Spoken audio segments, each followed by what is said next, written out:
dari Nabi SAW bahwasanya orang kalau dia tidak memiliki sifat malu, dia akan melakukan apa saja yang tercela. Ya, apa saja tercela. Kalau sudah hilang rasa malu itu, apa saja yang dia lakukan, dia langgar semua aturan-aturan Allah Subhanahu wa taala.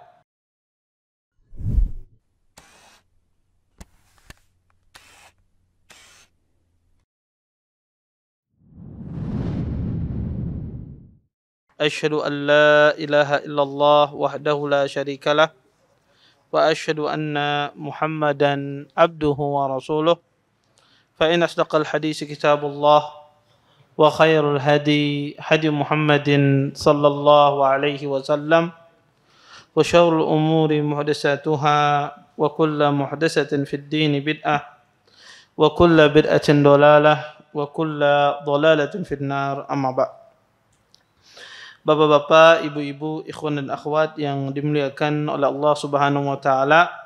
Alhamdulillah, segala puji bagi Allah Subhanahu wa taala dengan limpahan nikmat yang begitu besar, di antaranya nikmat iman, nikmat Islam, nikmat kesehatan, sehingga kita semua diberikan kemudahan oleh Allah Subhanahu wa taala untuk bisa berhadir di majelis ilmu. Mudah-mudahan apa yang kita pelajari, apa yang kita tuntut pada malam hari ini mendatangkan keberkahan dari Allah Subhanahu wa taala dan kita bisa bermanfaat dari apa yang akan disampaikan nantinya. Bapak, Ibu, ikhwan dan akhwat yang dimuliakan oleh Allah Subhanahu wa taala, kita lanjutkan kajian kita pada malam hari ini tentang kitab Al-Muwatta. Kita masuk pada hadis yang ke-424.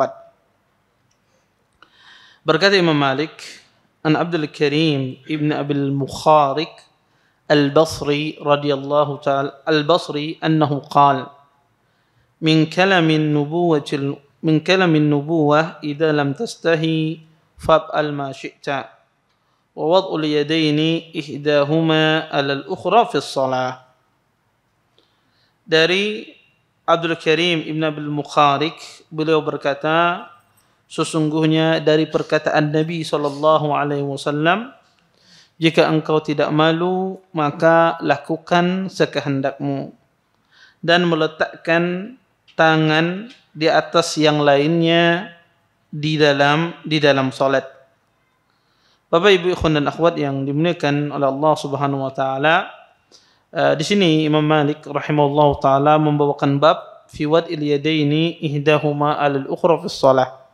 Meletakkan salah satu tangan di atas lainnya di dalam salat. Maksudnya adalah masalah bersedekap.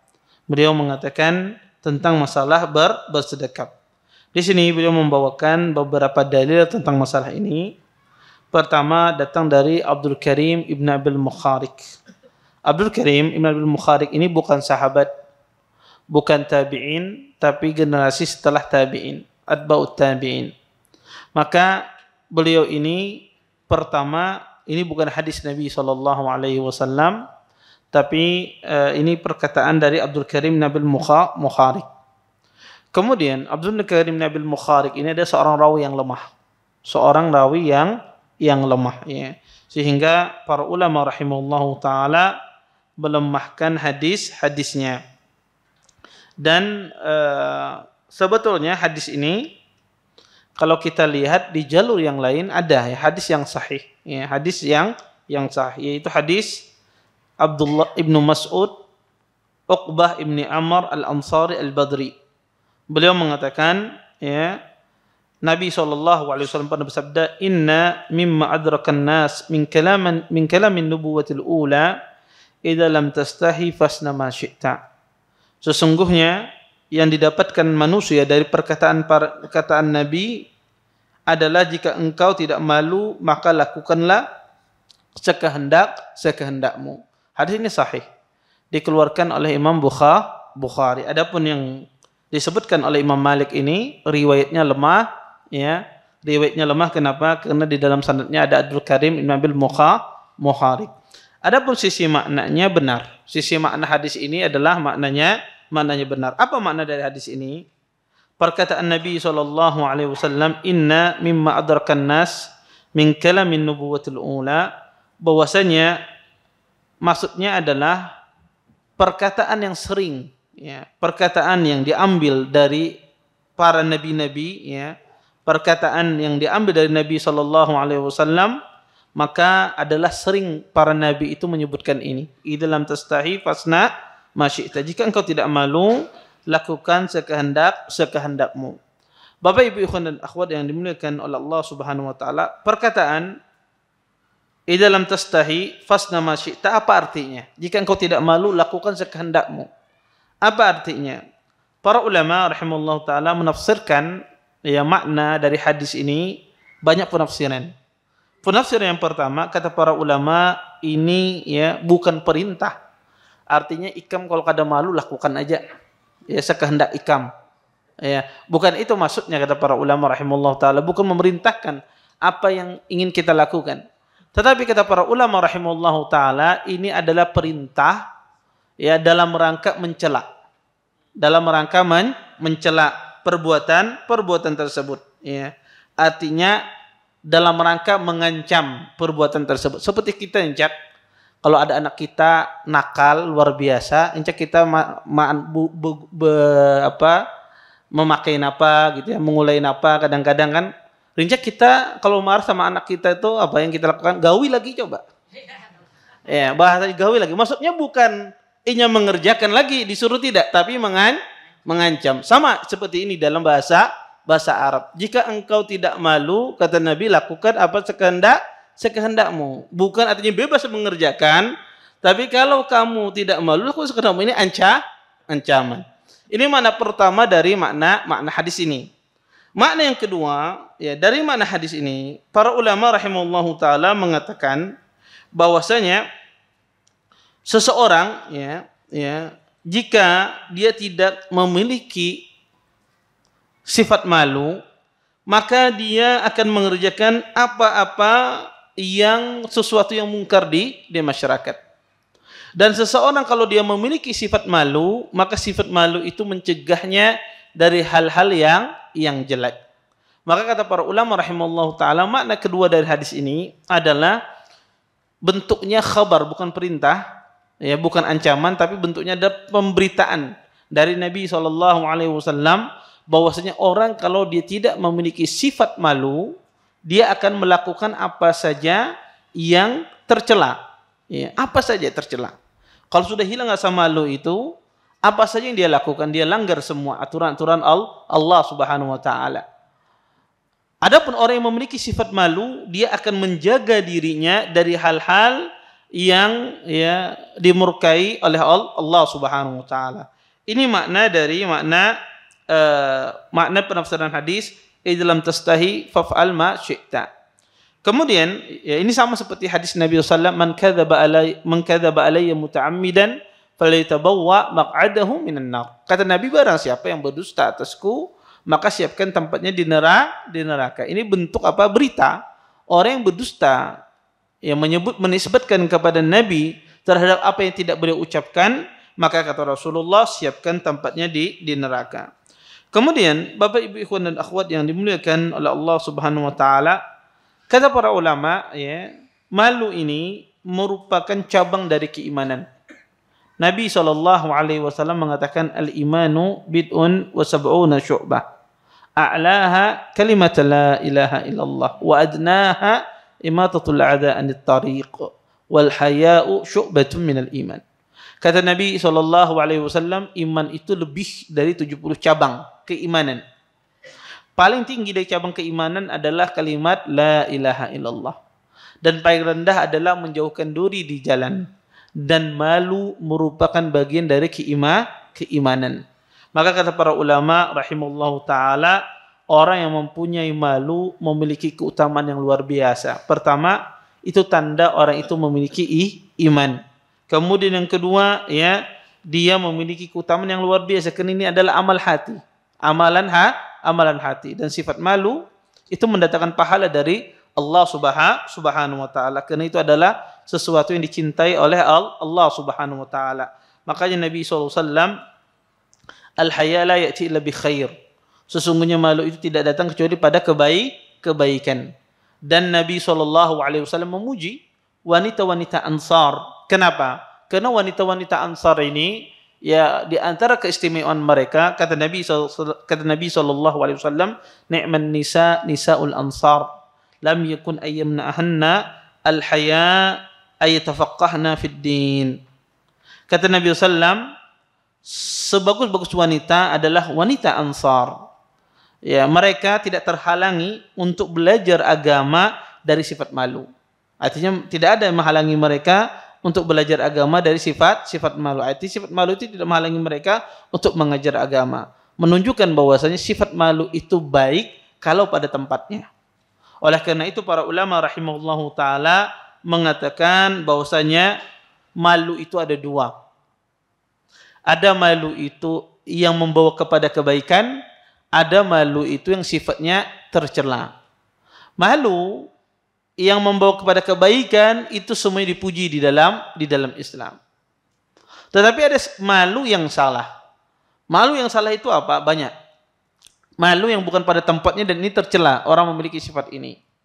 Pertama apa? Malu di dalam menuntut ilmu. Ya, tidak mau bertanya padahal dia kada paham. Ditanya, ustadznya pahamkah? Berdiaman, betaan. Kada pahamkah? Berdiam juga. Ya, kada tahu, kada jelas orangnya. Ada orang demikian, nggak ngerti, ya. Ya, padahal dia tidak mengerti, dia tidak mau bertanya. Ini maka malu yang tidak bagus. Malu yang tidak baik. Makanya kata Abdullah bin Abbas, ya, bahwasanya tidak mendapatkan ilmu, ya, tidak mendapatkan ilmu adalah orang yang, ya, sombong dan orang yang malu. Ya kan tidak akan mendapatkan ilmu. Dia rela kebodohan yang pentingnya kada sopan. Ya, padahal sebetulnya sebetulnya hal tersebut bahkan menjadikan seorang tersebut bukan sopan dia kalau dia bertanya. Menunjukkan ya tanda orang itu memiliki sifat baik. Karena dia menghilangkan malu yang bukan pada tempatnya. Kemudian ya yang kedua kata para ulama, ya, malu yang bukan pada tempatnya adalah ya seseorang, ya, dia malu pada hal-hal dalam menegakkan amar ma'ruf dan nahi mungkar. Dia malu menegur orang yang berbuat salah, malu menegur istrinya, malu menegur anaknya, malu menegur bawahannya, kada nyaman apa macam. Ini salah. Ini bukan malu bukan pada tempatnya. Kalau orang itu bisa menegur maka tegurlah. Kalau orang itu di bawah kekuasaannya, di bawah aturannya dia, maka tegurlah dia. Maka tidak boleh malu di dalam masalah tersebut. Anda punya anak buah di toko, kada sembahyang, haru-haru buroko aja misalnya, iya, tegur, iya, maksudnya tegur, jangan didiamkan. Kadang, ya, bos itu takutan anak buahnya, ya, kadang takutan asa kada nyaman anak buah, ini sing nyamanan di hadapan kita. Maka ini keliru, ya, ini malu bukan pada tempatnya. Orang kada sembahyang tegur, kenapa kada sembahyang? Ya, sembahyang suruh, kada mau potong gajinya. Ini seperti itu harus. Iya, seseorang harus demikian. Tidak boleh dia malu di dalam hal-hal semacam ini, sifat amar ma'ruf nahi mungkar. Dia lihat anaknya tidak baik, jangan didiamkan, ditegur. Ya, ditegur, ya. Maka sesuatu yang salah itu jangan dibiarkan. Ya, diingatkan. Kalau seandainya kita, ya, punya wewenang seperti anak buah kita, seperti istri kita, seperti anak-anak kita, ya tegur, jangan dibiarkan. Kemudian Bapak Ibu ikhwan dan akhwat yang dimuliakan oleh Allah Subhanahu wa taala, para ulama rahimahullahu taala mengatakan, kata para ulama bahwasanya, ya, malu itu kadang-kadang, ya, bisa didapatkan, ya, dari sifat manusia itu sendiri. Tobi sejak Allah ciptakan, orang itu kadang memiliki sifat malu. Ya, artinya orang itu memang dari lahir sudah penyupan orangnya. Artinya dia tidak melakukan hal-hal yang Allah murkai, tidak melakukan hal yang Allah ridhai. Dia, ya, berjalan atas dasar fitrahnya. Malu dia kalau dia berbuat maksiat, malu dia berbuat hal-hal yang dimurkai oleh Allah. Ada orang demikian. Ya, dari sejak lahir demikian. Ada orang menumbuhkan sifat malu ketika berbuat maksiat, menumbuhkan sifat malu ketika melakukan perbuatan dosa, dengan belajar. Dengan belajar. Jadi ada dua tipe manusia. Apakah dia itu malunya ketika sejak Allah ciptakan orangnya punya malu? Ada orang demikian. Dia kenapa kamu kadang merokok? Kadang hendak fitrahku kayaknya kadang bagus merokok walaupun kadang ada ilmu. Kenapa kamu tidak melakukan ini? Dia fitrahnya dia yang apa? Yang menghalangi dia. Ada orang tumbuh sifat malu pada dirinya, ya, ketika dia belajar ilmu agama. Dia ingat, oh ini haram. Perbuatan riba ini tidak boleh, ini tidak benar ini, ya. Malu saya mengerjakannya. Oh, ini menipu. Dia tahu dari ketika dia belajar. Maka makanya kata para ulama, orang yang tidak pernah berhenti dari perbuatan maksiat karena tidak memiliki sifat malu yang dari sejak asal Allah ciptakan pada dirinya, maka caranya adalah banyak-banyak menuntut ilmu. Makanya salah satu fungsi dari menuntut ilmu itu menjauhkan dari maksiat. Itu salah satu fungsi ya, orang menuntut ilmu dia akan menjauh dari maksiat. Ya, itu salah satu faidah orang itu mendapatkan ilmu agama. Makanya orang mendapatkan ilmu agama itu pasti tidak-tidaknya maksiatnya berkurang. Setidaknya di majelis ilmu itu sudah ada bermaksiat, walaupun orang abu gibah ya. Gibah orang aja, ketemu orang pendek gibah. Tapi ketika duduk majelis ilmu setidaknya saat itu dia tidak menggibahi orang. Saat itu dia tidak menggibahi orang, ya. Maka kata para ulama, menuntut ilmu itu menjauhkan kita dari maksiat, ya. Ya, karena itu menumbuhkan sifat malu. Kemudian Bapak Ibu ikhwan dan akhwat yang dimuliakan oleh Allah Subhanahu wa taala, bahwasanya para ulama juga mengatakan bahwasanya orang ya kalau dia meninggalkan sifat malu maka sedikit waraknya. Orang yang memiliki warak yang sedikit itu akibat sifat malunya sedikit. Sehingga kalau Anda lihat ya, orang itu tidak takut ya dari hal-hal yang Allah haramkan, maka orang itu memiliki sifat warak yang sedikit. Kenapa? Akibat dia memiliki sifat malu yang sedikit. Makanya ini penting, orang kalau dia punya sifat malu, banyak waraknya dia. Berhati-hati. Orang kalau kada bisa sifat warak ini, napa aja di pikirannya halal. Terus ada syubhat, melihat duit 500.000 halal, ini orangnya kada mencari pang ini. Dia tidak memiliki sifat warak. Berjualan, kadang dia berdusta. Insya Allah Allah ampuni aja pang ini. Aku bertaubat dengan Allah. Ya. Apa saja dia tidak memiliki sifat warak. Ya, sifat takut kepada Allah Subhanahu wa taala. Kenapa? Karena dia tidak memiliki sifat malu. Tapi orang kalau banyak malunya, maka waraknya akan banyak, ya. Maka sifat malu ini penting dimiliki laki-laki dan juga penting dimiliki oleh wanita, ya. Apalagi wanita, dia harus memiliki malu yang lebih besar daripada laki-laki. Ya, zaman sekarang banyak kalangan wanita rasa malunya dicabut. Ya. Kenapa? Ya, kadang sebagian wanita, dan ini fitnah terbesar biasanya bagi kaum wanita, itu suka pamer. Baik itu di hadapan laki-laki adapun di hadapan sesama wanita. Kadang ya dia pamer terhadap hal yang dia miliki, dari harta yang mewah, benda-benda yang mewah, aksesoris yang mewah. Kadang-kadang dia juga pamer kecantikannya di hadapan kaum laki-laki, ya, dengan memakai busana yang menarik dan seterusnya. Maka ini banyak dicabut dari para wanita, ya, banyak dicabut dari para wanita. Maka seorang wanita itu dia harus memiliki sifat malu lebih besar daripada kaum laki-laki. Kemudian yang kedua, wawad'ul yadaini ihdahuma 'alal ukhra fi shalah. Kata Nabi SAW dalam hadis ini, walaupun hadis ini lemah, tapi ada nanti hadis yang sahih, bahwasanya di antara sunnah juga dari yang dilakukan oleh para nabi adalah, dan ini judul pembahasan kita, adalah meletakkan kedua tangan, ya, di salah satunya di atas yang lain, atau istilah kita bersedekap. Maka bersedekap ini disunnahkan, ya. Para ulama sepakat, ya. Bersedekap ini disunnahkan ketika seseorang bertakbiratul ihram. Para ulama sepakat tidak ada masalah dalam masalah ini. Terjadi khilaf di kalangan para ulama rahimallahu taala. Masalah bersedekap ini adalah ketika seseorang bangkit dari i'tidal. Bangkit dari ruku ketika i'tidal, apakah dia bersedekap atau tidak. Terjadi khilaf di kalangan ahlul ilm. Sebagian ahlul ilm menafsirkan hadis Nabi SAW kembali seperti pertama, mereka mengatakan adalah maknanya adalah bersedekap, sehingga sebagian ulama mengatakan disunahkan bersedekap di waktu i'tidal. Sebagian lagi mengatakan seperti Syekh Albani rahimallahu taala, kembali seperti yang pertama kata Nabi artinya berdiri, bukan bersedekap. Ya, terjadi khilaf di kalangan para ulama dalam masalah ini, tapi mereka sepakat bersedekap itu disunnahkan setelah takbiratul ihram, semuanya sepakat. Kecuali yang dinisbatkan kepada Imam Malik rahimahullahu taala, beliau memandang bahwasanya dianjurkan sadal. Sadal itu kada mengandak tangan tidak meletakkan tangan di dada atau di atas pusar, tapi diluruskan ke bawah. Tetapi nisbat ini kepada Imam Malik tidak sahih. Nisbat ini kepada Imam Malik tidak sahih. Kenapa?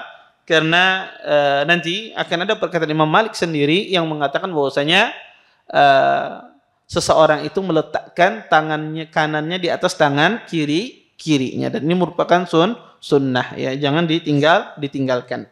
Kemudian berkata Imam Malik rahimahullahu taala,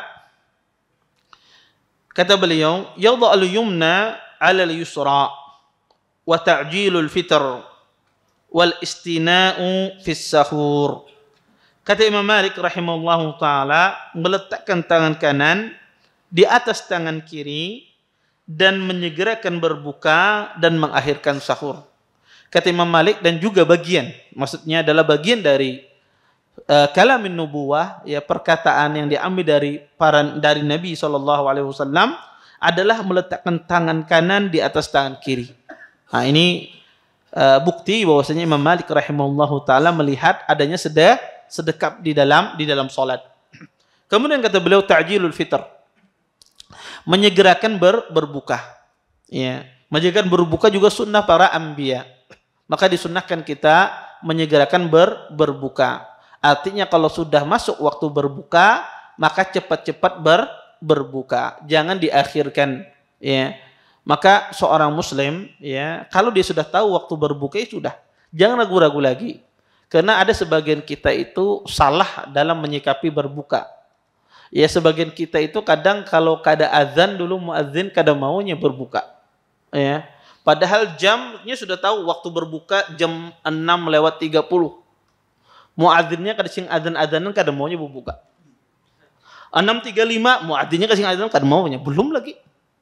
Padahal waktu sudah jelas-jelas waktu berbuka. 6:40 kada, padahal sekalinya mic-nya mati di dalam kadang-kadang. Ya kadang apa? Sebetulnya ya orang itu kalau sudah datang waktunya, ya. Pada zaman kita sekarang ini kebanyakan kita itu mungkin tidak paham kapan terbenam matahari, kapan kebanyakan kita tidak paham, kebanyakan kita kurang memperhatikan itu. Kalau tidak bisa dengan itu, maka salah satunya dengan jam itu paling kuat. Ya, jam itu maksudnya yang sudah ditentukan oleh pemerintah, ditentukan oleh pemerintah itu paling kuat ketimbang mendengar suara azan. Kenapa? Karena kaum masjid tukang azan itu ingin melihat jam juga. Mana ada jarang sekali kaum masjid ini ketika bukanya observasi matahari tenggelam apa? Hampir tidak ada. Semuanya melihat jam. Iya. Maka apa bedanya Anda dengan dia? Iya. Maka ada sebagian orang kadang mengakhirkan masalah berbuka, segerakan berbuka. Iya. Maka patokan itu sebetulnya adzan muadzin itu patokan terakhir. Kalau kita kada tahu waktu masuk berbuka, yang penting jam pian pas sesuai dengan tanggal yang ditentukan oleh pemerintah berbuka. Walaupun kadang mendengar azan. Yang penting jam pian pas bujur aja, kada berdahulu. Itu yang paling penting, ya. Kalau jam pian pas bujur aja kada berdahulu, sudah. Datang waktu berbuka, ya berbuka. Karena kaum itu kadang-kadang kau diandalkan, kadang inya cepat, kadang lambat inya azan. Lambat azan kalau makanan nyaman. Kadang inya tambah dulu sepiring, 2 piring hanya azan. Jadi ini butuh energi aku ini azan ini. Iya. Kadang kalau makanannya kadang nyaman, cepatnya azannya. Iya. Maka nggak bisa dipatokan. Kadang kaum itu teguring, ya banyak sebab apa? Menyebabkan orang itu terlambat azan. Faktor manusia, pasti ada faktor manusia. Maka yang jadi patokan Anda adalah Anda sendiri. Anda punya jam, tahu waktu apa? Berbuka. Kalau Anda nggak tahu, download ya, minta di masjid lihat. Oh, kapan waktu berbuka, sehingga ketika datang waktunya sudah makan. Jangan ragu-ragu. Maka ini sunnah menyegerakan berbuka. Kemudian wal istina'u fis sahur, dan mengakhirkan sahur. Ini penting juga, sunnah kita tuh mengakhirkan sahur. Sebagian orang kadang itu ketika puasa kadang dia tidak bersahur atau bersahurnya setelah tarawih sudah. Itulah yang sahur. Kadang sebagian orang bersahurnya setelah tarawih, ini sudah sekalian dah asan isukan. Kada sekalian ini. Ini kada sahur namanya. Ini hanya makan malam. Maka sahur itu adalah di waktu ya dekat dengan sholat subuh. Ya. Dan sunnahnya diakhirkan sahur tersebut. Kenapa? Sunnahnya sahur tersebut diakhirkan karena banyak faedah. Ya. Pertama, kita menjalankan sunnah Nabi SAW. Kemudian yang kedua, kenapa diakhirkan sahur tersebut? Karena disitulah kita kesempatan untuk berdoa. Karena kebanyakan orang kadang kalau sahurnya bersungsung, ya ada sebagian orang cak bersahur jam 3. Makan 15 menit guring pulangnya. Kada sempat lagi beribadah berdoa kepada Allah. Ya. Maka di antara faedah diakhirkan sahur, ada kesempatan kita berdoa. Pada saat itu Allah Subhanahu turun ke langit dunia. Maka kata para ulama rahimahullah ta'ala, banyak sekali faedah-faedah seseorang bersahur. Di antaranya dia diberkahi, ya, diberkahi oleh Allah Subhanahu wa ta'ala. Baik. Kita lanjutkan hadis berikutnya. An Abi Hazim ibn Dinar an Sahal ibn Sa'ad as-Sa'idi annahu qala kana an-nasu yu'maruna ay yada'a ar-rajul yadahu al-yumna 'ala dira'ihi al-yusra fi as-salah. Qala Abu Hazim la a'lamuhu illa annahu yunma dhalik. Dari Abi Hazim ibn Dinar, dari Sahal ibn Sa'ad as-Sa'idi, beliau mengatakan sesungguhnya manusia diperintahkan ya untuk meletakkan tangan kanannya di atas tangan kirinya di waktu salat. Ini ya, hadis ini adalah hadis yang sahih ya, dan hadis ini ya merupakan hadis yang satu-satunya ya, yang sahih di dalam masalah meletakkan tangan kanan di atas tangan kiri. Dan hadis ini juga menegaskan kepada kita ini sunnahnya sedekap di dalam salat. Dan ini kata para ulama rahimahullahu taala menunjukkan bahwasanya bersedekap di dalam salat itu dilakukan oleh Rasulullah sallallahu alaihi wasallam. Kemudian kata Abu Hazim, la alamahu illa annahu yanmi dzalik. Ya, kata Abu Hazim, saya tidak mengetahui Sahal bin Sa'ad kecuali bahwa ia meriwayatkan secara marfu', artinya secara marfu' kepada Nabi sallallahu alaihi wasallam. Maka ya bersedekap di dalam salat itu disunnahkan. Dan cara bersedekap kata para ulama, ada sebagian ulama mengatakan dengan cara wada' dan dengan cara qabd. Wada' itu artinya ini, meletakkan tangan kanan di atas tangan kiri, wada'. Ini meletakkan. Sebagian lagi caranya qabd, ya, menggenggam. Wallahu a'lam, hadisnya satu. Hadis qabd dan hadis wada' itu satu hadis. Wallahu ta'ala alam, yang benar sifat dari meletakkan tangan dari kiri adalah menggenggam. Karena wada' itu adalah mujmal, masih umum. Maka hadis riwayat yang menjelaskan Nabi menggenggam itu yang lebih kuat. Itu yang lebih kuat. Jadi digenggam bukan sekedar diletakkan. Bukan sekedar diletakkan tapi digenggam. Tapi kita menggenggamnya. Maka karena itu dalam satu riwayat, tidak mungkin dalam satu sahabat itu memiliki dua perbedaan. Karena nggak boleh satu hadis itu memiliki dua penafsiran. Maka itu satu riwayat, diriwayatkan oleh satu orang sahabat. Maka kata para ulama yang meriwayatkan wada' itu, wada' yadul yumna ala yadihil yusra, dia meriwayatkan secara mujmal, secara umum. Adapun secara perinci dijelaskan dalam riwayat lain. Nabi sallam meletakkan ya, menggenggam tangannya ya di atas lengannya ya, di atas ar-rusghi was-sa'id, di atas pergelangan. Kadang Nabi menggenggam di atas lengannya, maka semacam itu. Maka riwayat yang menggenggam inilah riwayat yang paling rinci daripada riwayat sekedar meletakkan. Wallahu a'lam. Ya, tapi ini masalah khilaf di kalangan para ulama rahimahullah taala. Baik. Kita lanjutkan hadis berikutnya, fil qunut. Masalah qunut. An-Nafi' anna Abdullah bin Umar kana la yaqnutu fi syai'in min as-salah. Dari Nafi', sesungguhnya Abdullah bin Umar, kata beliau tidak berkunut apapun di waktu salat. Berkata Imam Malik, an Hisham ibn Urwah anna abahu kana la yaqnutu fi syai'in min as-salah wala fil witri illa annahu kana yaqnutu fi salatil fajr qabla an yarka rak'atal akhirah idza qada qira'atahu. Dari Hisham bin Urwah, sesungguhnya bapaknya itu Urwah, beliau tidak berkunut apapun di waktu salat, di waktu witir, ya, dan juga ya kecuali beliau berkunut di waktu salat fajar sebelum rukuk yang terakhir jika selesai dari bacaannya. Bapak Ibu ikhwan dan akhwat yang dimuliakan oleh Allah Subhanahu wa taala, di sini Imam Malik membawakan dua buah athar. Pertama athar Abdullah bin Umar bahwasanya beliau radhiyallahu taala anhu tidak berkunut apapun di waktu salat. Asar yang kedua adalah asar Urwah ibnu Zubair, beliau tidak berkunut apapun di waktu salat dan juga tidak berwitir kecuali tidak kunut di waktu witir dan kecuali salat fajar. Para ulama rahimahullahu taala mengatakan kunut itu ada 3. Pertama ada kunut nazilah, yang kedua ada namanya kunut witir, yang kedua ada namanya kunut subuh, dan yang ketiga ada namanya kunut witir. Kita bahas satu persatu. Pertama, ulama sepakat kunut nazilah, ulama sepakat tentang masalah kunut nazilah. Kunut nazilah itu adalah sebuah kunut yang dilakukan ketika kaum muslimin tertimpa musibah seperti pembunuhan, ya, atau pembantaian kaum muslimin dan semisalnya. Maka terjadi musibah yang besar bagi kaum muslimin, maka kata para ulama rahimallahu taala disunahkan untuk berkunut. Dan hadisnya sahih, ya. Hadis tentang masalah berkunut nazilah ini sahih. Di antaranya adalah hadis Anas.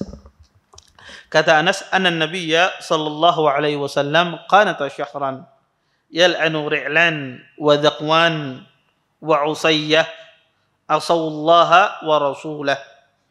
Kata Anas bin Malik, sesungguhnya Nabi sallam berkunut selama 1 bulan, melaknat Ri'lan dan Zakwan dan Usayyah, ya. Karena mereka bermaksiat kepada Allah dan Rasulnya. Maka kunut nazilah ini disepakati oleh para ulama rahimahullahu taala. Kemudian Bapak Ibu ikhwan dan akhwat yang dimuliakan oleh Allah Subhanahu wa taala, bahwasanya, ya, kata para ulama, kunut nazilah ini dilakukan di semua waktu salat, termasuk di waktu salat sir. Artinya di semua salat 5 waktu itu dilakukan kunut nazilah. Tidak hanya di waktu maghrib isya saja, subuh, zuhur dan asar. Maka dilakukan kunut nazilah itu di semua waktu salat. Kemudian, ya, bahkan sebagian para ulama mengatakan terlebih lagi di waktu fajar. Maka sering Nabi SAW berkunut di waktu fajar di salat kunut nazilah. Kemudian yang kedua, Bapak Ibu ikhwan dan akhwat yang dimuliakan oleh Allah Subhanahu wa taala,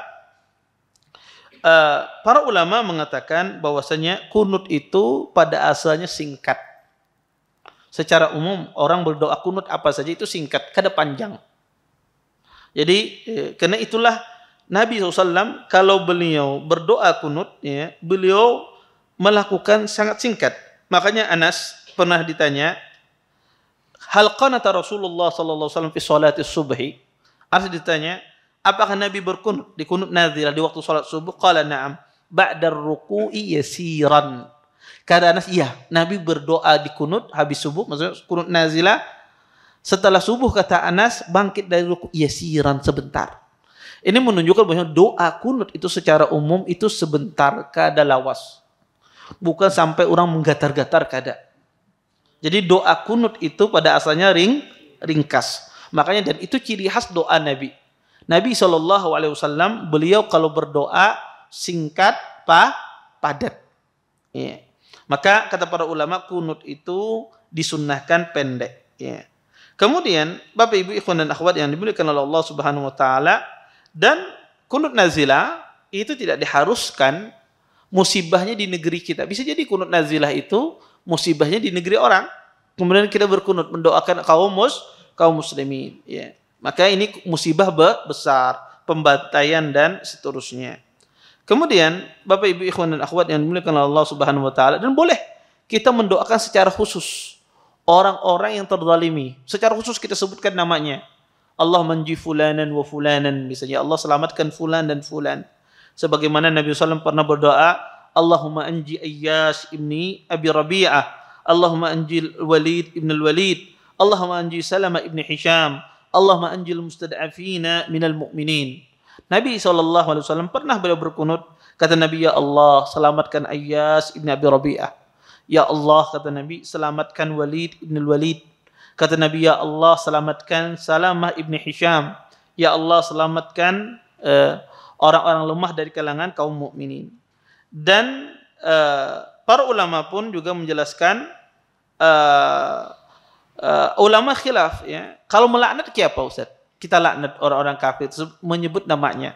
Melaknat orang kafir secara umum itu boleh, kufar. Tapi apa boleh kita melaknat melaknat orang itu perorangan? Ulama khilaf di dalam masalah ini.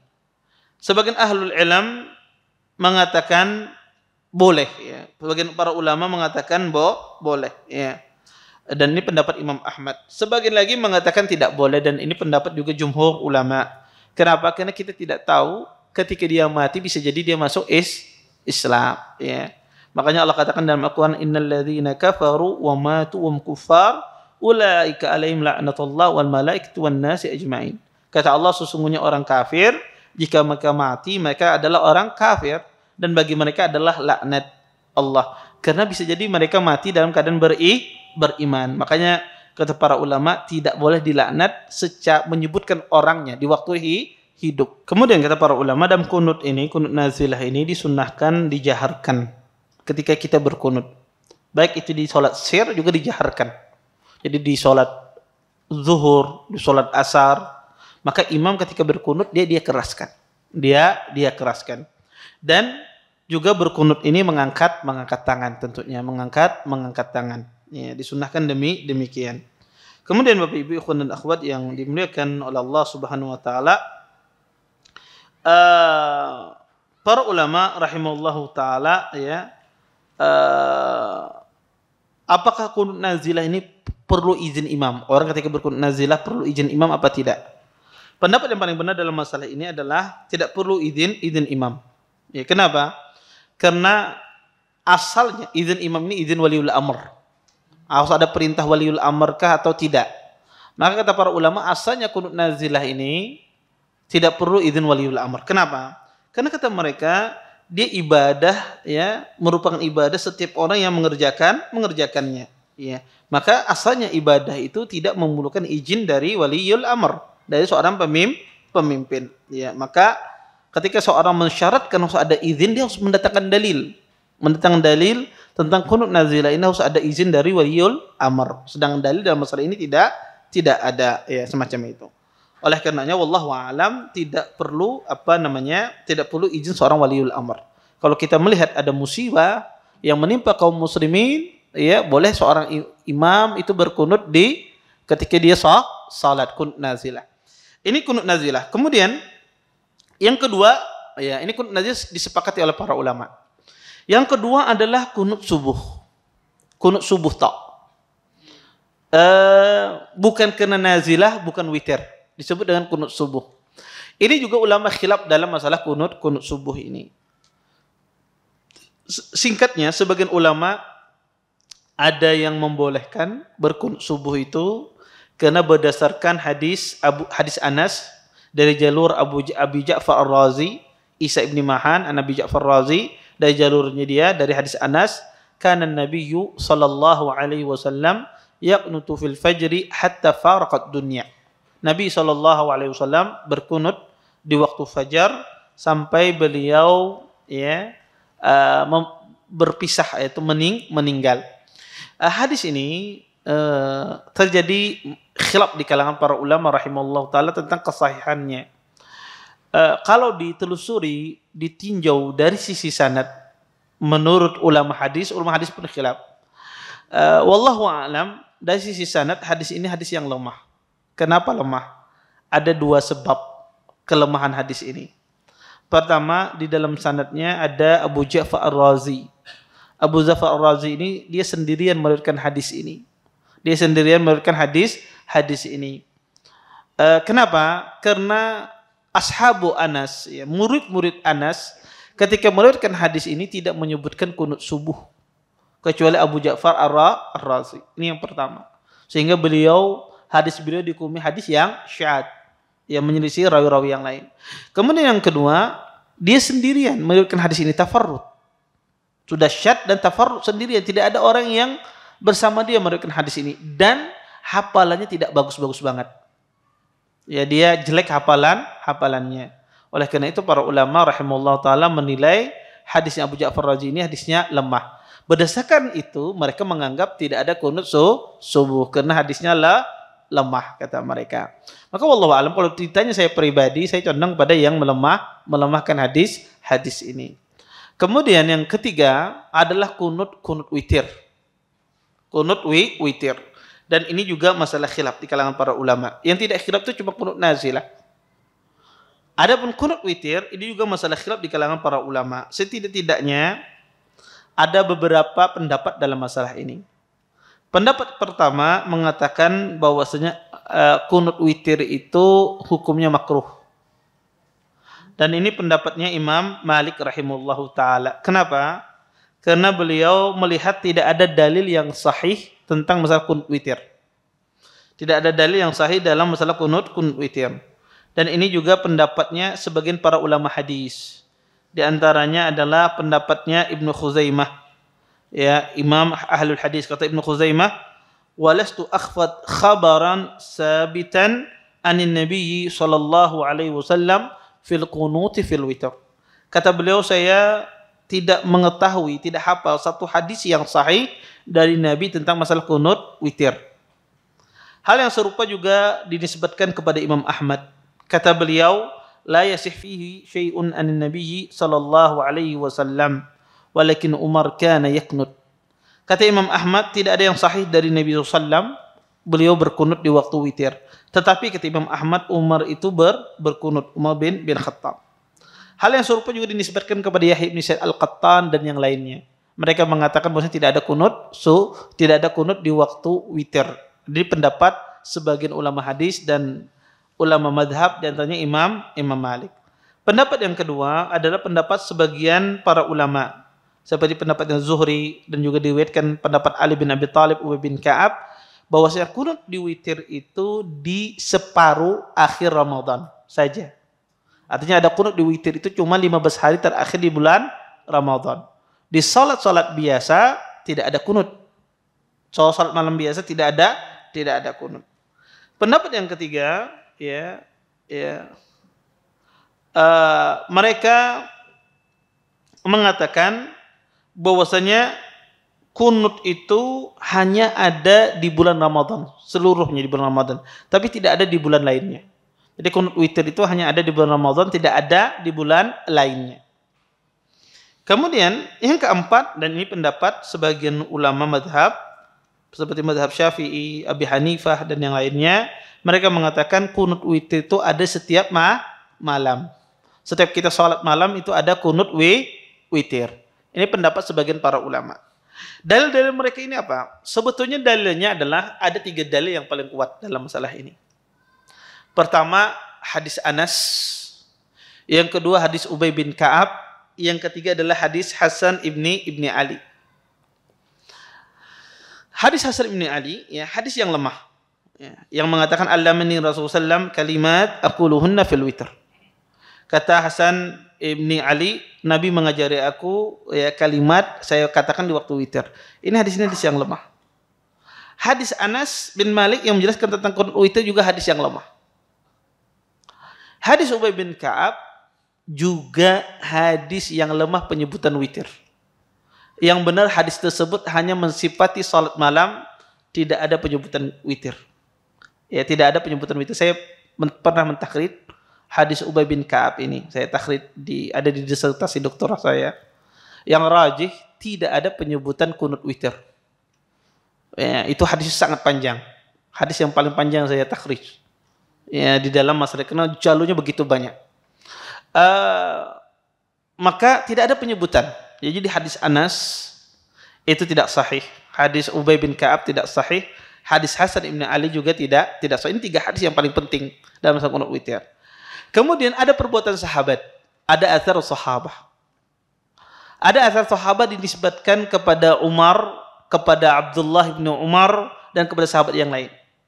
Kepada Umar bin Khattab ada athar yang menetapkan kadang Umar berkunut, kadang Umar tidak pernah berkunut. Ada riwayat demikian. Ya. Ada beberapa riwayat mengatakan Umar berkunut, kadang Umar tidak mau berkunut, tidak melihat berkunut. Ada 2 pendapat dari Umar sendiri. Adapun Abdullah bin Umar, beliau mengatakan beliau tidak berkunut. Abdullah bin Umar beliau tidak berkunut sama sekali. Wallahu a'lam, ya, dari riwayat yang ada, dan ini masalah khilaf di kalangan para ulama rahimahullahu taala, maka ya seseorang kalau dia melihat hadis-hadis tersebut ya sahih, maka monggo silahkan dia berkunut. Kalau seandainya dia memandang hadis itu sahih, ya seperti hadis Anas, kalau dia pandang hadis itu sahih, atau hadis Ubay bin Ka'ab dia memandang itu hadis sahih, tidak ada masalah. Kalau atau dia mengambil pendapat para sahabat, maka ini masalah khilaf di kalangan para ulama, dan ini dikembalikan kepada seseorang melihat dari kekuatan dalil semacam itu. Wallahu a'lam. Ya, ini masalah kunut witir, ya masalah yang panjang ya permasalahannya. Ya, tetapi ini sudah dibahas oleh para ulama pada zaman dahulu. Wallahu taala alam. Maka Ustadz, kenapa di Arab Saudi itu berkunut? Karena mereka memandang hadisnya sahih. Ya, mereka memandang derajat hadisnya sahih, maka mereka berkunut. Ya, dan ini kembali kepada seseorang memandang dari sisi pendalilan. Wallahu a'lam. Baik. Mungkin ini yang bisa ulun sampaikan, mudah-mudahan bermanfaat. Mungkin sisa waktu yang ada, kalau ada yang bertanya silahkan. Atau bertanya langsung boleh.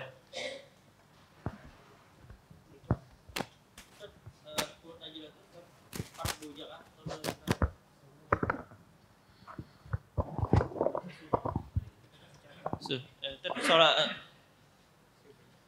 kunut najilah itu ada di sholat fardu aja atau di sholat sunnah ada juga kan? Kunut najilah itu hanya di sholat fardu, tidak di sholat sunnah. Jadi dilakukan di sholat fardu, tidak dilakukan di sholat sunnah. Semacam itu praktek yang dilakukan oleh Nabi Muhammad SAW dan para sahabatnya. Wallahu a'lam. Baik, ada lagi yang lain? Oke, silahkan.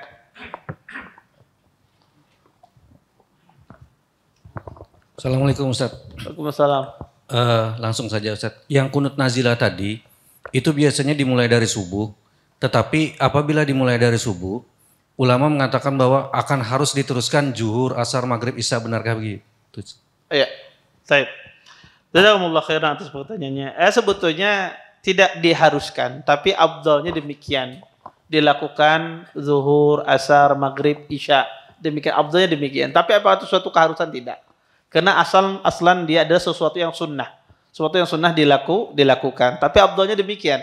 Dilakukan lima waktu. Ya, semacam itu. Kalau seandainya ada orang berkunut di waktu subuh, kemudian dia tidak berkunut di waktu zuhur, apakah dia berdosa atau tidak berdosa? Ya, kenapa? Karena asalnya itu ada perbuatan sunnah. Tetapi dia meninggalkan sesuatu yang afdalnya dia teruskan. Zuhur dia berkunut, asar dia berkunut, maghrib dia berkunut, isya dia berkunut. Asalnya demikian. Wallahu a'lam. Baik. Okay. Assalamualaikum warahmatullahi wabarakatuh. Waalaikumsalam. Ada 2 pertanyaan, masalah kunut juga.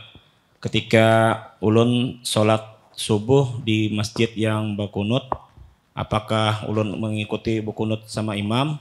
Itu yang pertama. Yang kedua, ketika memutuskan untuk tidak berkunut, ketika menghadangi imam membaca kunut, bolehkah kita membaca Rabbana atina fid dunya hasanah wa fil akhirati hasanah wa qina adzabannar berkali-kali sampai tuntung imam berkunut? Demikian. Terima kasih. Ya. Jazakumullah khair atas pertanyaannya. Pertama tentang masalah imamnya berkunut, ulun kada berkunut. Pertama sebelum saya menjawab, kalau sudah tahu kita kada berkunut, jangan sholat di belakang yang berkunut. Pertama kali gitu. Ya, artinya biar enggak menimbulkan konflik, ya tidak menimbulkan apa orang salah paham. Maka kalau kita kada berkunut, ya jangan jadi ulama rahimahullahu taala itu menganjurkan seorang muslim itu dia mencari sesuatu, berusaha dia tidak menyelisihi kaumnya, sesuatu yang tidak berusaha. Jadi kalau kita sembahyang di sini nanti orang bertanya-tanya kenapa pian kada berkunut, kenapa pian kada berkunut misalnya. Tetapi banyak masyarakat kita sudah pengertian masalah ini. Banyak. Tapi saya berbicara di lingkungan masyarakat yang tidak memahami khilaf. Yang kedua, kalau kita kebetulan salat di masjid yang berkunut, kemudian kita memandang tidak ada kunut di belakang imam, apakah kita boleh berkunut mengikuti imam? Keyakinan kita misalnya kunut itu hadisnya lemah. Ya, apakah boleh kita berkunut di belakang imam yang berkunut, meyakini hadisnya adalah hadis yang sahih. Di sini ada dua pandangan para ulama rahimahullahu taala. Pandangan yang pertama, mereka memandang bahwasanya tetap ikut berkunut dengan imam yang berkunut tersebut. Apa dalilan mereka? Innama ju'ilal imamu liyutamma bihi. Sungguhnya imam itu dijadikan untuk diikuti. Maka kata mereka ketika imamnya berkunut, maka walaupun Anda tidak berkeyakinan hadis yang sahih, kata mereka tetap Anda berkunut. Ini sudut pandang yang pertama. Sudut pandang yang kedua di kalangan para ulama, mereka meyakini bahwasanya orang yang meyakini tidak berkunut, maka tidak berkunut di belakang imam yang berkunut. Dan ini kata mereka tidak menyelisih imam. Karena yang dimasukkan dalam hadis innama ju'ilal imamu liyutamma bihi, imam itu jadikan untuk diikuti. Tidak semua apa yang dilakukan imam itu diikuti kata mereka. Kecuali disebutkan dalam hadis tadi, hadis itu ditafsirkan setelahnya. Kata Nabi, idza kabbara fakabbiru. Jika dia bertakbir maka bertakbirlah. Jika dia rukuk maka rukuklah. Jika dia i'tidal maka i'tidallah. Jika dia sujud maka sujudlah. Itu yang diikuti kata para ulama. Tidak ada di situ penyebutan masalah kunut. Sehingga kata mereka, tidak semua perbuatan imam itu diikuti. Kalau imamnya misalnya dia bertakbiratul ihram, tidak bersedekap. Sedangkan kita meyakini sunnah bersedekap, apakah diikuti perbuatan imam? Tidak, kata mereka. Ketika imam misalnya dia duduk tasyahud awalnya, duduk tasyahud akhir di salat subuh misalnya, duduknya tawarruk. Anda meyakini iftirash, apakah harus wajib mengikuti imam? Tidak, kata mereka. Ya. Ketika imamnya i'tidal, bersedekap, Anda tidak bersedekap, apakah wajib mengikuti imam? Tidak, kata mereka. Maka yang diikuti itu adalah sesuatu yang disebutkan dalam hadis tadi, yang disebutkan dalam hadis. Sehingga tinjauan pendapat kedua ini tidak berkunut, dan ini yang saya yakin bahwasanya tidak berkunut bagi orang yang berkeyakinan bahwasanya hadisnya lemah. Ya.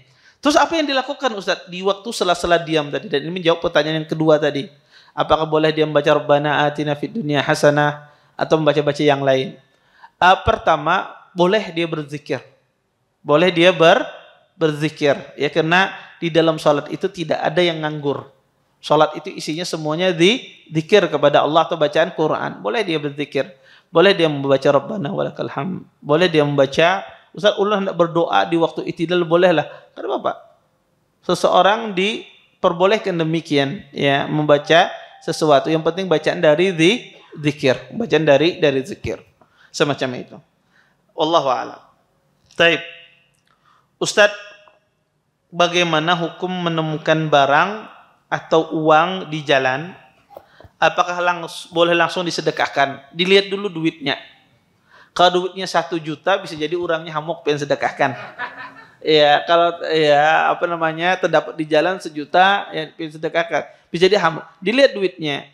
Kalau duitnya itu sesuatu yang tidak bernilai, maksudnya itu 5.000, 10.000 yang semisal itu, nggak masalah Anda ambil, Anda sedekahkan, tidak masalah. Ya, karena orang 5.000, 2.000 jarang berbulik, kecuali kenakan halus biasanya.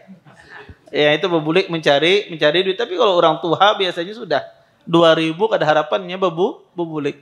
Rumah di rantau berbulik ke Alparo ada harapan cari 2.000 aja. Ya, maka para ulama rahimallahu taala mengatakan bahwasanya yang satu yang orang itu tidak tertarik untuk mencarinya itu tidak ada masalah diambil langsung. atau yang sifatnya mudah rusak seperti buah-buahan. Ya, pas pian berjalan terdapat durian montong misalnya. Sing jatuh di jalan. Wah, ini luqatah, ini barang temuan. Boleh diambil tidak? Boleh diambil. Kalau buah-buahan yang dikira dibiarkan begitu saja akan busuk, boleh Anda ambil. Boleh dimakan, Ustaz? Boleh dimakan. Nanti kalau ada orang yang datang, pian ganti. Orangnya datang mencari mana durianku tadi, aku tuh gugur misalnya. Iya. Ulun makan, ya ulun kira ini pian tergugur kah, pian kada mau kah, saya antum ganti. Tapi kalau orang yang tidak datang sudah halal bagi antum. Halal bagi antum. Seperti itu pula ya yang mudah rusak, apa saja kue apa macam di jalan yang sifatnya rusak boleh kita ambil langsung kita makan. Ya. Seperti itu pula kalau seandainya binatang ya yang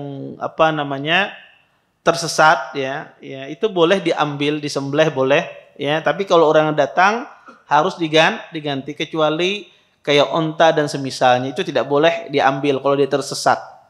Kenapa? Ya onta dan semisalnya hewan-hewan yang besar itu tersesat kalau diambil karena dia bisa melindungi dirinya sendiri dan dia bisa mencari ke tempat tuannya ya.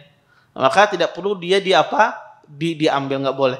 Kemudian yang hilang yang jatuh itu misalnya uang. Nah, kalau uang itu berharga tadi 100.000, 50.000 dan semisalnya itu tidak boleh kita langsung kita sedekahkan, tidak boleh. Kita ambil. Kalau Anda mengambil, maka risiko Anda adalah Anda harus mengiklankan, mengumumkan ini duit siapa. Kada boleh disembunyikan. Dapat duit 100.000, tunggu setahun. Kalau kada ada yang mengaku, aku ngambil, tidak, harus diumumkan. Jadi ketika kita mengambil, amanahnya adalah diumumkan di tempat-tempat umum, ya. Maka Ustaz ulun kada wani itu jangan diambil. Kalau kita kada wani mengumumkan jangan biarkan. Biarkan, ya. Maka kalau Anda mengambil uang 100.000, 500.000 jatuh, maka risikonya adalah Anda mengumumkan.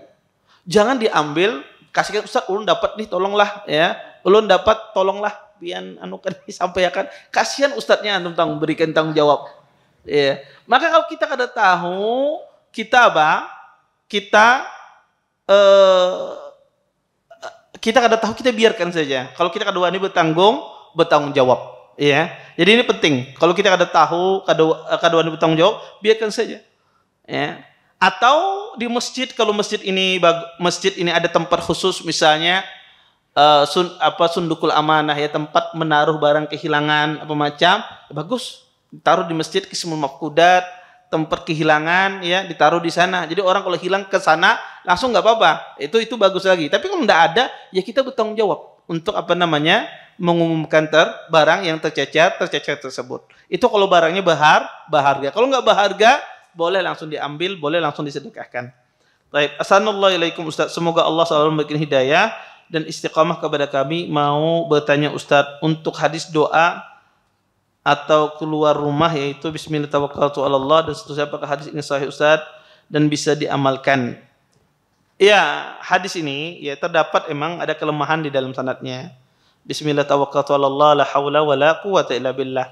Tapi sebagian ahlul ilm mengatakan kelemahannya itu bisa ditolerir, sehingga ada sebagian ulama menghasankan hadis ini, ya, menghasankan hadis ini. Karena hadis ini kata Nabi sallallahu alaihi wasallam, barang siapa keluar rumahnya membaca bismillah tawakkaltu 'alallah la haula wala quwwata illa billah kufita wa kita wa tanaha anu syaitan. Engkau akan dicukupkan rezekimu pada hari tersebut, engkau akan dijaga dan dijauhkan dari syaitan. Hadis ini memang hadis yang sebagian ahlul ilm berselisih tentang kesahihannya. Baik. Ustadz bagaimana? Karena banyak ya hadis-hadis itu khilaf ulama dari sisi memandangnya ya semacam itu. Ustadz bagaimana kalau kita sholat sendiri sudah ruku ternyata lupa belum baca surah pendek, apakah beri lagi atau lanjut i'tidal? Lanjut i'tidal, karena membaca surah pendek itu sunnah saja. Yang wajib itu adalah membaca Al-Fatihah. Kalau dia sudah ruku lanjut i'tidal, nggak perlu lagi dia kembali berdiri. Assalamualaikum, pada saat kunut apa yang dilakukan makmum? Apakah ikut membaca doa, diam saja atau mengaminkan? Tadi sudah saya jawab. Assalamualaikum, Ustaz izin bertanya, kalau bersedekap saat sholatnya meletakkan kanan, telapak kanan di atas telapak tangan kiri, apakah afdal Ustaz? Iya, kita katakan meletakkan. Ini tadi saya jelaskan, ada riwayat yang meletakkan, ada riwayat qabd, menggenggam. Ini dua riwayat ini bersumber dari satu sahabat yang sama, dari hadis yang sama. Maka riwayat wadha itu wallahu a'lam pada hakikatnya riwayatnya umum. Dan dirincikan riwayat yang qabd. Riwayat qabd itu rinci. Dia merincikan dengan bagaimana cara meletakkannya itu dengan cara digenggam, ya. Sehingga bentuknya bersedekap itu cuma satu, yaitu menggenggam, bukan meletakkan. Hayakallah Ustaz, apakah jika melaksanakan sholat tahajud hanya 2 rakaat termasuk lalai? Tidak. Sholat tahajud boleh 2 rakaat. Nabi pernah ditanya, sholatul lail, kata Nabi, sholatul lail masna. Ditanya tentang sholat malam, kata Nabi, sholat malam itu 2. Ini menunjukkan boleh sholat tahajud itu 2. Tidak dianggap dia orang yang lalai. Wallahu a'lam. Taib, ada lagi yang lain? Cukup? Taib. Oke. Okay.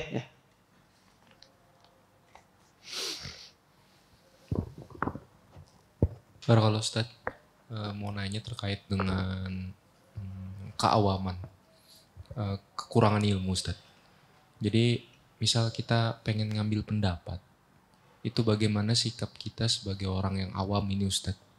Apakah gimana ya, kalau kita misalnya contoh, kita bingung nih untuk kasusnya misalkan yang A atau yang B, sedangkan kita nggak punya buku pegangan itu. Nah, bagaimana orang awam seperti kita ini yang kekurangan ilmu Ustaz untuk ini? Terima kasih jazakallah. Iya, jazakumullah khairan atas pertanyaannya. Manusia itu ada tiga tingkatannya. Ada orang itu mujtahid, yang kedua ada orang itu muqallid, yang ketiga kata Ibnu Qayyim ada orang itu muttabi, mengikuti dalil. Ada mujtahid, ada muqallid, ada orang yang mengikuti dalil. Kebanyakan kayak antum-antum dan saya seperti ini adalah kelompok jenis kedua, muttabi, orang yang mengikuti dalil. Kita tidak sampai dalam tahapan orang yang mujtahid, dan insya Allah juga tidak sampai dalam tahapan orang muqallid, ya. Tapi adalah di antara dua tahapan ini adalah muttabi, mengikuti dalil. Maka sehingga kalau orang awam dan dia seorang penuntut ilmu, ya, maka dia lihat dalil yang disampaikan. Jar ustadznya dalilnya ini yang paling kuat. Dia menyebutkan alasan-alasannya. Berarti kita tahu dalilnya ternyata ini yang kuat disampaikan ini. Maka itu yang kita pegang. Kalau seandainya ustadznya menyampaikan wallahu a'lam, saya tidak tahu, kita sebagai orang awam, ya, kita tidak tahu, maka kita bisa menjadi muqallid, menurunkan derajat kita pada masalah tersebut. Ya, pada masalah tersebut. Maka anak ikuti ustadz ini aja. Karena anak nggak tahu, ya, dalil, tapi juga ustadz ini tadi mengatakan Jasidin tadi kada boleh misalnya. Nggak apa-apa, seorang muqallid pada saat itu karena keawaman dia. Tapi kadangkala ada orang bisa dia mengetahui dalil. Ustadznya memaparkan dalil, ustadznya ini dalilnya sahih, ini karena ini dalilnya, ini lemah, ini dalilnya. Atau ini tidak ada dalil sama sekali. Dia mengikuti. Ya, bukan mengikuti ustadz itu, tapi dia mengikuti dalil yang disampaikan. Nah, maka tergantung orang penuntut ilmu itu, kadang dia muttabi, kadang dia muqallid di dalam sebagian masalah. Kalau kita tahu dalilnya, udah ikuti dalil. Kalau kita tidak tahu dalilnya, bertaklid terhadap ustadz yang kita percaya keilmuannya semacam itu, dan itu tidak tercela di dalam Islam. Ya. Sehingga tergantung kita, ya, tergantung kita ini posisinya seperti apa. Maka orang yang kalau rajin menuntut ilmu, insya Allah kada muqallid dia. Yang jadi muqallid ini yang kalau rincak menuntut ilmu. Ya, kada datang, kada mau hadir. Tapi orang kalau nuntut ilmu tuh rutin, ya, makanya penting, ya, orang tuh nuntut ilmu tuh kajian rutin itu. Kenapa? Karena itu tersistematis. Jadi apalagi bahas kitab itu, ya, itu semua bab itu dilalui, sehingga terkumpul orang itu sebuah ilmu. Ya, beda dengan orang yang sistem tematik. Sistem tematik itu menarik, tapi ilmunya tidak terkonsep. Jadi orang itu tidak terkonsep dalam otaknya. Jadi kesana kemari. Akhirnya yaitu orang kalau tematik itu dia tidak menjadikan terkonsep ilmu. Karena penting juga menuntut ilmu itu dengan cara terkonsep. Ya, seseorang ya, karena keterbatasan kita lah dalam menuntut ilmu kan, karena masyarakat kita ini kan kadang hadir di majelis ilmu mencari berkah aja kadang sebagian gitu ya. Mudah-mudahan dia berkahi apa macam gitu ya. Kan orang kalau zaman dahulu ya, orang dahulu kan nuntut ilmu, mereka apa? Membawa penanya, membawa pulpennya ya, membawa kertas catat semuanya apa macam. Semua kita kan rata-rata kan pakai hafalan berataan. Ya, kita kan semuanya mengandalkan hafalan kita semua kan. Ya, insya Allah ini kan dari 1 jam itu kan kita rekam semua. Kita masukkan dalam otak kita. Nah, ini kan wallahu a'lam, yang bisa jadi di antara kita mungkin ada yang hafalannya kuat kayak Imam Bukhari apa macam, mungkin ya apa macam. Nah, ini kan berbeda masanya, itu berbeda dari masa dahulu orang menuntut ilmu pada masa sekarang. Ya, berbeda masa sekarang. Nah, kalau kita sudah terbatas menuntut ilmu ini tidak terkonsep, makin tidak teratur. Tidak teratur ilmu. Makanya orang kalau dia nuntut ilmu rajin, dia tidak putus-putus nuntut ilmu, maka terkonsep ilmu itu, walaupun bahasa kita itu ala kadarnya kita menuntut ilmu. Ala kadar, tapi itu akan terkonsep, mengonsep diri kita. Oh, ternyata lewat pembahasan ini. Setidak-tidaknya di otak kita nih rasanya pernah Bahari mendengar. Setidaknya ada di otak kita rasanya Bahari pernah mendengar itu. Nah, setidaknya itu ada yang muncul. Setidaknya itu muncul. Nah, itu menjadikan orang itu nanti berusaha mencari. Ketika dihadapkan masalah, oh rasanya Bahari ada pernah mendengar. Oh, cari rekamannya dari Ripkon. Oh, ini nih ketemu. Nah, ini yang maksud saya, menjadikan orang itu terkonsep dalam setiap menuntut ilmu, walaupun dia tidak ingat dalilnya apa, tapi ketika ada masalah muncul di otaknya, rasanya Bahari mendengar semacam ini. Akhirnya dia berusaha mencari permasalahan tersebut didengarkan dengan seksama. Oh, kada boleh sekalinya ini. Nah, itu menjadikan orang itu kadang kalau dia menuntut ilmu, dia naik tingkatannya, bukan muqallid lagi, menjadi orang yang mengikuti dalil semacam itu. Allahu a'lam. Ya, mungkin ini saya cukupkan. Kita tutup dengan doa kafatul majlis. Subhanallah wa bihamdika asyhadu an la ilaha illa anta astaghfiruka wa atubu ilaik. Assalamualaikum warahmatullahi wabarakatuh. Terima kasih. Jazakumullah khairan wa barakallahu fikum. Video ini dibuat atas partisipasi dari donasi Anda. Semoga menjadi amal jariah bagi Anda semuanya.